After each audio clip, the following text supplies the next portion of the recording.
నమస్తే, నేను వర్మ. మనతో పాటు ఉన్నారు డాక్టర్ పి కృష్ణరాజు గారు, సూక్ష్మ గోవుల సృష్టికర్త. సార్, డాక్టర్ గారు ఒకటి చెప్పండి, మీరు కౌ హగ్ థెరపీ అని ఒకటి కార్యక్రమం ప్రారంభించారు. మొత్తం ఈ దేశంలో కూడా విశేషంగా ప్రాచుర్యం చెందింది. అసలు ఈ కౌ హగ్ థెరపీ వల్ల ఏంటి జనానికి వచ్చే గురించి సనాతన ధర్మంలో చాలా విషయాలు చెప్పారు. ఆవు యూరిన్ ఇలా ఉంటుంది, డంగ్ ఇలా ఉంటుంది, పాల్లో ఇన్ని ఔషధ గుణాలు ఉంటాయి, ఓవరాల్గా దీంట్లో మంచి మెడికల్ వాల్యూస్ ఉంటాయి, అందరూ చెప్పింది. కానీ మనం డిఫరెంట్గా చెప్పాలనే ఉద్దేశంతో దీని మీద బాగా స్టడీ చేసి రీసెర్చ్ చేసి కౌ హగ్ థెరపీ అనేది ఇంట్రడ్యూస్ చేయడం జరిగింది. ఇది స్టార్ట్ చేసింది 2013లో, కానీ వరల్డ్ రికార్డ్ చేసింది 2018లో చేసాం. ఆవునే ఎందుకు హగ్గు చేసుకోవాలి? చాలా యానిమల్స్ ఉన్నాయి కదా. మన బ్రెయిన్ యొక్క హైయెస్ట్ ఎనర్జీ ఫ్రీక్వెన్సీ 7.8 మెగాహెర్ట్జ్. మన బ్రెయిన్ ఆ స్టేజ్కి వెళ్ళాలి అంటే మనం ఒక హిమాలయాల్లో కానీ డీప్ ఫారెస్ట్లో, అంటే నిశ్శబ్దంగా ఉండే స్థలంలో డీప్ మెడిటేషన్, ఎంతో సాధనతో కూడిన మెడిటేషన్ చేస్తే దాన్ని తపస్సు అని.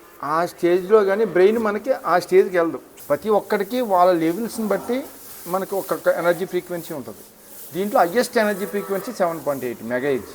ఆవు విడిసే గాలి వల్ల, ఆ ఉచ్ఛ్వాస నిశ్వాసాల వల్ల అది మన బ్రెయిన్ తీసుకుని మన బ్రెయిన్లో పిట్యూటరీ పీనల్ అనే గ్లాండ్ కొన్ని హార్మోన్స్ని, హ్యాపీ హార్మోన్స్ని కూడా సెక్రెట్ చేయటం వల్ల వెంటనే మన బ్రెయిన్ 7.8 మెగాహెర్ట్జ్ ఎనర్జీ ఫ్రీక్వెన్సీకి వెళ్తుంది.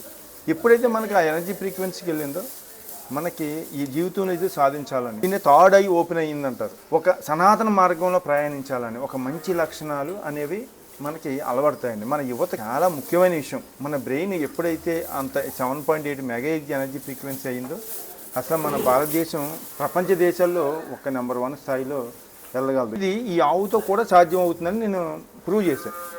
ఇప్పుడు దీన్ని ప్రపంచ దేశాలు, చాలా దేశాలు వెల్నెస్ సెంటర్స్, కౌ కడలింగ్ అని, కౌ హగ్ థెరపీ అనేది పెట్టుకుని వెల్నెస్ సెంటర్స్ నిర్వహిస్తున్నాయి. ఈవెన్ లాస్ట్ 2 years బ్యాక్ దీన్నే ప్రేమికుల రోజొద్దు కౌ హగ్ ముద్దు అని మన మోడీ గారు కూడా అనౌన్స్ చేయడం జరిగింది. విశేషంగా విదేశాల్లో ఇది మన థెరపీ ఆదరణ పొందింది. సార్ ఒకటి చెప్పండి, అంటే ఆవు కౌ కడలింగ్ అంటే ఆవు అనేటప్పటికి మనం ఎంత ఎత్తు ఉంటుంది, మనం ఇక్కడ చూస్తుంటే దోళ్ళలాగా ఉన్నాయి, కానీ ఆవులు అంటే ఆవును హగ్ చేసుకుందాం అంతేనా, ఈ పొట్టు హగ్ చేసుకుందాం ఒకటేనా? ఆవు ఏ ఆవు అయినా ఒకటే, కానీ ఇది పెద్ద ఆవు వల్ల సాధ్యం కాదు. ఎందుకు అంటే పెద్ద ఆవు పెద్ద పెద్ద కొమ్ములు, పెద్ద పెద్ద బరువుతో, పెద్ద పెద్ద కాళ్ళతో ఉంటుంది. మనం ఇప్పుడు ఇది ఆవు ఉందండి, దీన్ని హగ్ చేసుకోవాలి. దీంతో మనం చూడండి ఎంత హాయిగా, మనం ఎంత ప్రశాంతంగా ఉన్నాం, మీరు ఎంత ప్రశాంతంగా దీంతో ఉన్నారు. ఇదే పెద్ద ఆవుతో అయితే మనకి సాధ్యం కాదు. అంటే మనకు టెన్షన్ వాతావరణం కూడుకుంటాము, అది పొడుస్తుందేమో, దాంతో మనం కాన్సన్ట్రేషన్ చేయలేం. అందువల్ల మన బ్రెయిన్ ఆ స్టేజ్కి వెళ్దాం.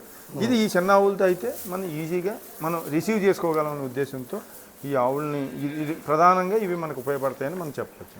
అంటే రీసెంట్గా కొన్ని విన్నాను, కొంతమంది స్టేట్మెంట్లు చూసాం. అంటే మేము సంతానం లేమి వల్ల హాస్పిటల్లో చుట్టూ తిరిగాం, అక్కడ ఎప్పటికీ సంతాన సాఫల్యత లేని చోట కూడా ఇలాగ ఆవుల దగ్గరికి వచ్చి ఆ కౌగిలించుకున్నప్పుడు మాకు సంతానం కలిగింది అన్న చెప్పిన సందర్భాలు చాలా చూసాం. మనకి ప్రాచీన గ్రంథాల్లో చాలా వాటిల్లో ఇది మెన్షన్ చేయడం జరిగిందండి. ఓన్లీ సంతానమే కాదు, చాలా రోగాలు ఆవుతోటే నివారించబడతాయి. అంటే ఇది చెప్పేవాళ్ళు లేరు, ఆచరించేవాళ్ళు లేరు, ఆవులే లేక ఇవన్నీ మరుగున పడిపోయినాయి. అయితే ఏంటంటే ఎప్పుడైతే ఈ ఆవుతో ఉన్నామో మన నాడీ వ్యవస్థ బాడీలో క్లోజ్ అయింది, ఓపెన్ అవుతుంది. ఒక విధంగా చెప్పాలంటే అంటే నాడీ వ్యవస్థ యాక్టివేట్ అవుతుంది. ఎప్పుడైతే ఈ నాడీ వ్యవస్థ యాక్టివేట్ అయిందో మనకున్న ఇబ్బందులు అనేది అన్నీ తొలగుతాయి. అది ప్రధాన రీజన్ అవ్వచ్చు.